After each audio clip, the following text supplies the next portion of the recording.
फिर से एक बहुत बड़ा रेल हादसा हो चुका है जिसमें करीब 300 से ज्यादा लोगों की मौत हो चुकी है और 900 से ज्यादा लोग घायल हैं। न्यू इंडिया का सबसे बड़ा रेल हादसा ओडिशा के बालासोर में हुए रेल हादसे। A massive train accident occurred in the eastern Indian state of Odisha last night. Accident by which occurred in the state of Odisha. आखिर क्या है इस एक्सीडेंट की वजह? क्या ये लोको पायलट की गलती है, क्या स्टेशन मास्टर की गलती है, या फिर इंडियन रेलवेज के एक सिस्टम फेलियर का नतीजा? और क्या इस हादसे को रोका जा सकता था? आइए जानते हैं।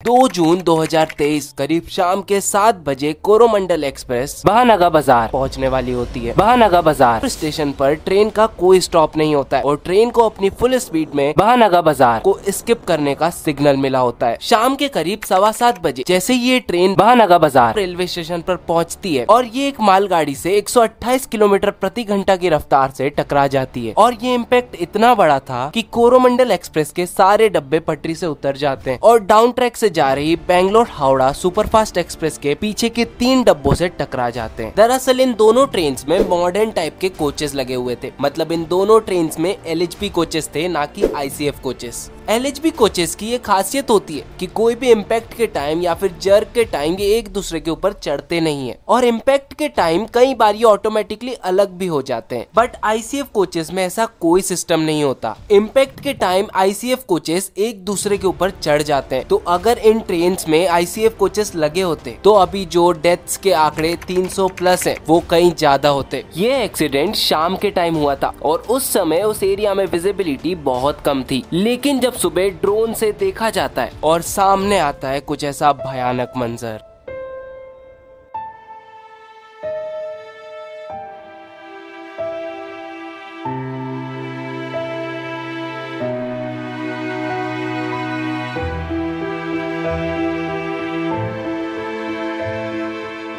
इस एक्सीडेंट के बाद से कई लोग कोरोमंडल एक्सप्रेस के लोको पायलट को क्रिटिसाइज कर रहे हैं, क्योंकि कई लोगों का कहना है कि लोको पायलट ने सिग्नल का सही से पालन नहीं किया या फिर वो ओवर स्पीडिंग कर रहे थे। पर 2 दिन बाद जब कुछ बातें साफ हुई तो पता चला इसमें किसी की भी गलती नहीं है, ये एक इंटरलॉकिंग सिस्टम का फेलियर है। इलेक्ट्रॉनिक इंटरलॉकिंग में जो चेंज किया जिसके कारण ये दुर्घटना हुई। दरअसल इंटरलॉकिंग सिस्टम वो सिस्टम है जो ट्रैक्स को चेंज कर उन्हें लॉक करने के लिए यूज किया जाता है। जब स्टेशन के ट्रैक सिस्टम के डेटा को देखा गया तो पता लगा कि ट्रेन को मेन लाइन से जाना था और सारे सिग्नल्स ग्रीन थे, बट रियल टाइम में इस ग्लिच के कारण ट्रेन लूप लाइन पे चली गई और एक गुड्स ट्रेन से जाकर टकरा गई। कुछ रिपोर्ट्स के अकॉर्डिंग ये भी बताया जा रहा है कि ट्रेन एक्सीडेंट से पहले डिरेल हो चुकी थी। जया वर्मा सिन्हा जो कि एक रेलवे बोर्ड की मेंबर हैं, उनका कहना है कि एक इलेक्ट्रॉनिक सिस्टम है जो कि 99.9% सही काम करता है, लेकिन 0.1% ये भी फेल हो सकता है। सपोजिंग किसी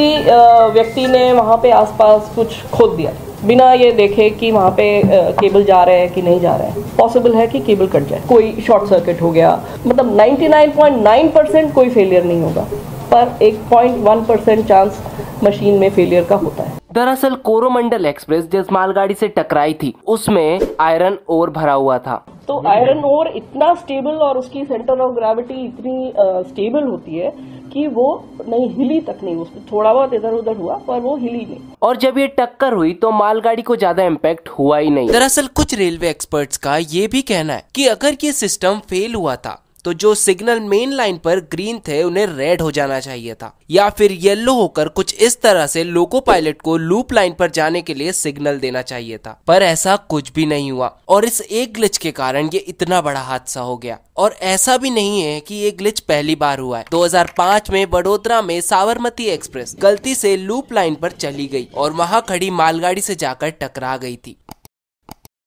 तो सवाल ये उठता है कि क्या इस हादसे को रोका जा सकता था और जो इंडियन रेलवेज ने रेल कोलिजन सेफ्टी सिस्टम कवच लॉन्च किया था उसका क्या हुआ? दरअसल इंडियन रेलवेज का कहना है कि कवच सिस्टम अभी सारी ट्रेन में इंस्टॉल नहीं किया गया है। दरअसल ये सिस्टम वंदे भारत 2.0 में लगाया गया है, पर ये सिस्टम काम कैसे करता है? दरअसल ये 2 सिचुएशंस में काम करता है, या तो ट्रेन रेड लाइट पर नहीं रुके या फिर आमने सामने से जो कोलिजन हो उसे रोका जा सके। बट कई रेलवे एक्सपर्ट्स का ये कहना है कि ये सिस्टम इस सिचुएशन में काम ही नहीं कर पाता, क्योंकि लोको पायलट के अकॉर्डिंग जो सामने का सिग्नल था वो ग्रीन था। तो फर्स्ट पॉसिबिलिटी यहाँ पर खत्म हो जाती है कि ट्रेन का सिग्नल रेड था और लोको पायलट ने उसे क्रॉस करने का ट्राई किया। और सेकेंड पॉसिबिलिटी है जिस ट्रैक पर ट्रेन थी उसी ट्रैक पर सामने कोई और भी ट्रेन हो, बट ये भी पॉसिबल नहीं होता क्योंकि जो मालगाड़ी है वो लूप लाइन पर खड़ी हुई थी।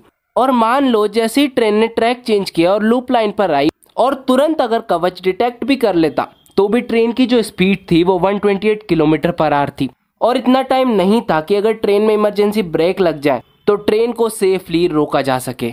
और डाउन मेन लाइन से गुजर रही बेंगलोर हावड़ा सुपरफास्ट एक्सप्रेस के लास्ट के 3 डब्बे टकराए थे, तो ये सिस्टम तो उसमें बिल्कुल हेल्प नहीं कर पाता। दरअसल कई लोगों का ये कहना है कि रेलवेज को वंदे भारत पे ना फोकस करते हुए रेलवेज के इंफ्रास्ट्रक्चर और सेफ्टी पर ध्यान देना चाहिए, क्योंकि एक रिपोर्ट के अकॉर्डिंग पिछले कई साल से धीरे धीरे रेलवे के पैसेंजर्स कम होते जा रहे हैं और धीरे धीरे लोग अपने आप को एयरवेज और रोडवेज पर स्विच करते जा रहे हैं। इंडियन रेलवेज ने लास्ट ईयर 15,000 करोड़ का लॉस बुक किया था। अभी तक भी इस एक्सीडेंट की सच्चाई पूरी सामने नहीं आई है, क्योंकि जब तक इन्वेस्टिगेशन खत्म होकर फाइनल रिपोर्ट नहीं आती तब तक यही माना जा रहा है कि एक इंटरलॉकिंग सिस्टम फेलियर है। वीडियो अगर अच्छी लगी हो तो लाइक कर देना और चैनल को सब्सक्राइब कर देना।